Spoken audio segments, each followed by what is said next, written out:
Ended so loud that the entire hall went silent. It echoed off the polished marble walls and cut through the soft hum of clinking glasses and fake laughter. I stood frozen. My cheeks stung, but not as much as the humiliation. My stepmother, Lorraine, was still glaring at me, her manicured hand raised, her face twisted with disgust. Before we begin, drop a comment and tell us what would you do in this situation? Be honest, tell me in the comments below. We read every comment. Let's begin. You're not family, she shouted, her voice sharp and cruel, slicing through the air like broken glass. You shouldn't even be here. She turned toward the dozens of guests, some of them looking stunned, most pretending not to see, then back to me. This is Charles's birthday. Not some pity reunion for charity cases. I glanced at my father, my biological father, across the room. He stood by the cake, surrounded by friends, business partners, and Lorraine's smug side of the family. But not once did he look at me. Not even now. He just sipped his whiskey, like he didn't know who I was. The room felt colder than the autumn wind outside. I had only come to drop off the gift I'd spent weeks making. A personalized, hand-carved wooden box, cherry oak, lined with velvet, with a hidden compartment and his initials engraved in gold leaf. It wasn't expensive, just real. But Lorraine never gave me a chance to hand it to him. You have some nerve showing up here uninvited, she hissed, voice low now, close to my ear. You were supposed to disappear when your mother did. But here you are, like a weed that won't die. The pain didn't show on my face. I refused to let it. I slowly bent down, picked up the gift box I dropped when she struck me, and smiled. A small, knowing smile.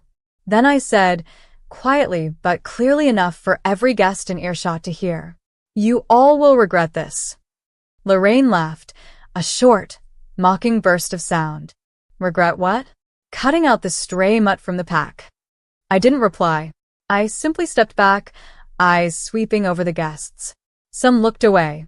A few looked uneasy. That's when the double doors at the front of the banquet hall opened. Everyone turned. A hush rippled across the crowd like a sudden breeze. And in walked him. Gray tailored suit, silver cufflinks, polished Oxfords, eyes like cold steel but with a quiet storm behind them. Michael Langston, founder of Langston Capital, the mysterious billionaire investor from New York everyone had been trying to win over for months. The man Charles had bragged about over and over. He wasn't supposed to show up. Not here. Not to this petty suburban gathering. But there he was. And he walked in like he owned the room. Whispers started, fast and nervous. Charles almost dropped his glass.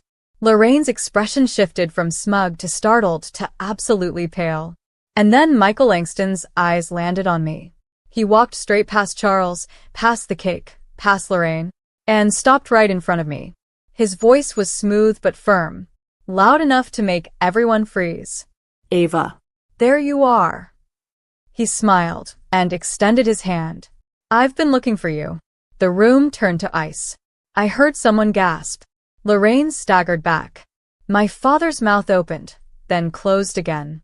No one spoke. Michael glanced at the box I held. "Is that for me?" I blinked, almost smiling. It was for my father, but I think he's already received his gifts. "From what I've seen," Michael said, his voice suddenly sharp, "he doesn't deserve it." Then he turned to the crowd. "Ladies and gentlemen, I'd like to thank Ava for the proposal she sent me 2 weeks ago. It was the most innovative solution I've read in years. I'd like to publicly announce our official partnership. Langston Capital is backing her project, not Charles's. Effective today." Boom. Silence fell like a dropped chandelier. All the smug smiles vanished. All the carefully planned speeches and setups collapsed. Charles looked like he'd been slapped instead. Lorraine's lips parted, trying to form words, but all she managed was a breathless, "What?" I looked at her, at all of them, and then, still smiling, I whispered, "I told you, you'd regret this." The applause came late, awkward and scattered, but it came. Not from my father, not from Lorraine, but from the other side of the room, Investors, local executives, younger guests who knew Michael Langston wasn't just a big deal. He was the deal. I stood still, my fingers slightly trembling around the gift box I still hadn't let go of. The room was frozen, but inside me, everything was rushing. Heart racing. Vision sharp. Years of buried humiliation, rejection, dismissal, all rising, twisting, ready to explode. But I stayed calm. Michael leaned in and whispered, "Walk with me?" I nodded. We exited through the same doors he came in through, leaving behind that suffocating room full of fake smiles and frozen pride. The moment we stepped into the cool evening air, I exhaled like I hadn't breathed in hours. He looked at me and said softly, "Are you okay?" I turned to him. "I wasn't expecting you to show up like that." "I know," he said. "But after what I saw in that proposal, I could not come." We stopped near his car, sleek, matte black, with a silent engine humming like it was waiting for a war. He opened the passenger door for me like a gentleman, but I didn't get in yet. "You didn't tell me you knew my father." "I didn't," he replied. "Not until I put two and two together. I've heard Charles Reddington's name in many circles, but I didn't realize his Ava was you." I blinked. "I'm not his Ava."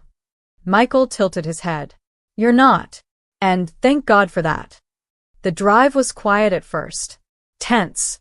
I stared out the window as the suburbs blurred into the city's skyline. My phone buzzed 5 times. Lorraine. My father. A cousin I hadn't spoken to in years. I turned the phone off. "I'm sorry about what happened in there," Michael finally said. "No one should be treated like that. Especially not you." I swallowed hard, voice quiet. "It's not the first time." Michael's jaw clenched. "It'll be the last." I turned to him, really seeing him now. "Why are you doing this? Why me?" He didn't answer right away. Instead, he pulled over in front of an upscale midtown building. Not his office. His private building. He parked, turned off the engine, and looked me straight in the eyes. "Because when I read your business plan, I saw something no one else saw. Not just potential. Pain. Fire. A hunger that doesn't come from books. It comes from survival." I stayed silent, stunned. "I built Langston Capital from nothing," he said. "Raised in foster care. Used to sleep on library floors. I recognize hunger when I see it. And Ava, your hunger? It's the kind that changes entire industries." We sat in silence after that. Heavy. Real. Then he said, almost cautiously, "Come inside. Let's talk about your future." I followed him. Inside his penthouse, everything smelled like clean leather and understated luxury. Nothing flashy. Just powerful. Like him. And as we sat down and opened up laptops and sketches and mock-ups I'd sent weeks ago, ideas I didn't think anyone actually read, I watched something shift in me. I wasn't the girl slapped at her father's party anymore. I was the woman being seen for the first time. "Your app isn't just smart," Michael said, scrolling through. "It's scalable. Community-focused.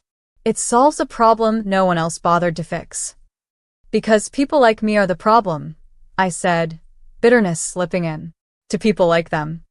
He looked at me for a long second. "Then let's make sure they become the problem." "To you." I smiled. And that was the night it all began. The revenge I never asked for, but was about to earn. 3 weeks later, they were calling me ma'am. The same investors who laughed politely behind my back, the same distant family members who barely made eye contact. Now all of them were leaning forward in their chairs, nodding too eagerly, watching my mouth for the next word. I was at the Langston Equity Summit in Manhattan. I wasn't just invited. I was on the stage. And I wasn't introduced as Charles Reddington's daughter. I was introduced as Ava Reddington, founder and CEO of Hearthlink, the community-driven housing tech startup that had just closed $4.7 million in seed funding under Langston Capital. The press was everywhere. Forbes, TechCrunch, local NYC media. Everyone wanted a quote. Everyone wanted me. But no one knew what mattered most. This was never about revenge. It was about being undeniable. Still, revenge came as a side effect. Because just 3 days after the summit, Lorraine showed up at my new office. wearing pearls, trying to look motherly.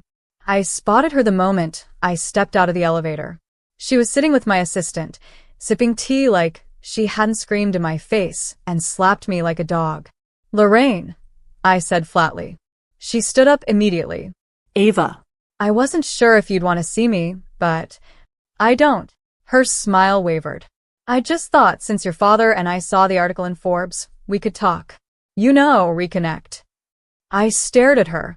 "Reconnect?" She blinked. "We were worried about you all these years, honey. You never answered our messages, and your father." "My father?" I cut in. "The one who looked the other way while you humiliated me in front of 200 people?" She froze. Silence. I stepped closer. My voice low, steady. "You want something. What is it?" Her smile dropped completely.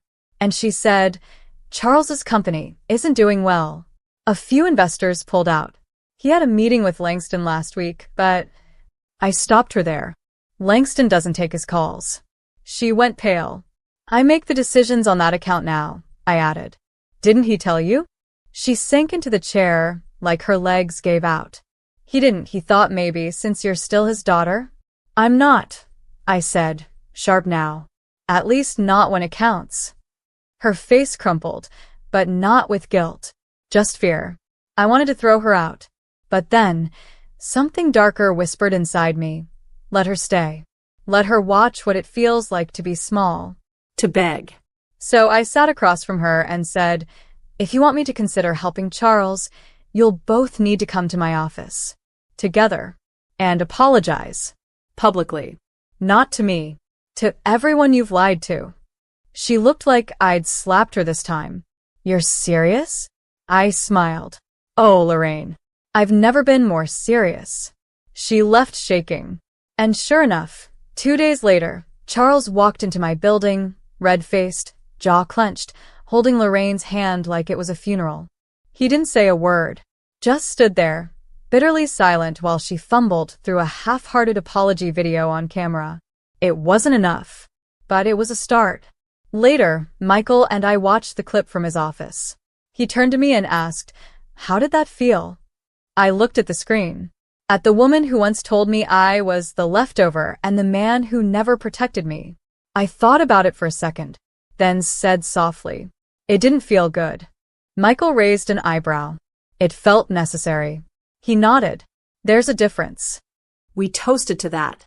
Then he leaned forward and said, "You're just getting started." And he was right, because what was coming next would turn every silent laugh, every bruise, every dismissal into a firestorm no one could put out. By the time winter rolled in, HearthLink had already passed its series of funding milestone. We weren't just another startup anymore, we were a movement. What began as a personal solution, an app to connect underserved families with affordable, safe housing vetted through community partnerships, had become one of the most talked about tech for good platforms in the country. Schools were using it, veteran centers, domestic violence shelters, churches, whole cities. And behind it all, me.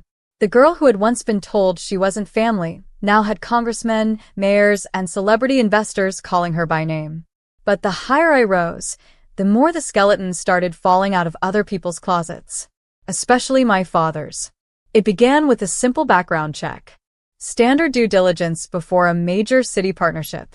Michael's legal team found something buried. Old contracts, years back. Misappropriated federal grant funds. Shell corporations masking real estate fraud. All linked to Reddington Global Properties. My father's company. I stared at the report, stunned. Lorraine had once said, "We don't give handouts to beggars." Now it turned out they had stolen from them. I sent the report to Michael with a single-line message. "What happens if this goes public?" His response came within seconds. "He'll be done. Legally and professionally." I stared at the screen. Cold. Detached. My heart didn't pound this time. It just steadied. Like it knew something final was about to begin. But I didn't release it. Not yet. Instead, I requested a meeting. Charles agreed, reluctantly. We met at a restaurant in Brooklyn. Private room. No press. He arrived wearing his old arrogance like a shield. But I saw the cracks now. So, he said, sipping bourbon, you called me here to talk numbers? I placed the report on the table between us. He didn't touch it. His face tightened. Where did you get that? It doesn't matter. He didn't speak for a long moment, just stared at the paper like it might bite him. When he finally looked up, there was something in his eyes I hadn't seen in years, fear. You destroy your own father's legacy? I leaned forward. Calm. Clear. You destroyed your own legacy. I'm just the one holding the receipt. I built everything from the ground up. On the backs of people who needed help, I snapped. You stole from veterans, Charles. From families. From single moms who trusted you. His voice dropped to a whisper. You don't understand the pressure I was under. The loans. The promises. I understand more than you think. He blinked. Because I lived it, I said. I lived with the absence. The silence. The way you look through me.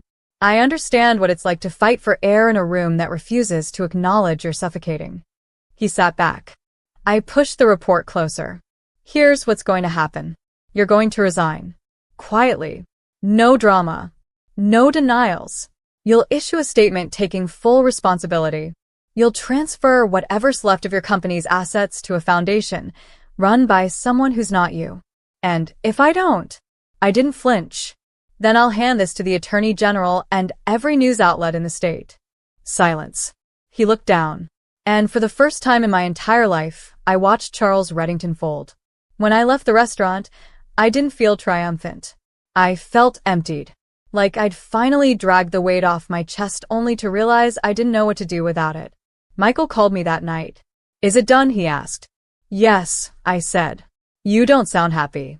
I don't think this kind of justice makes you happy. He was quiet for a moment. Then he said, You're not supposed to be happy right now. You're supposed to be free.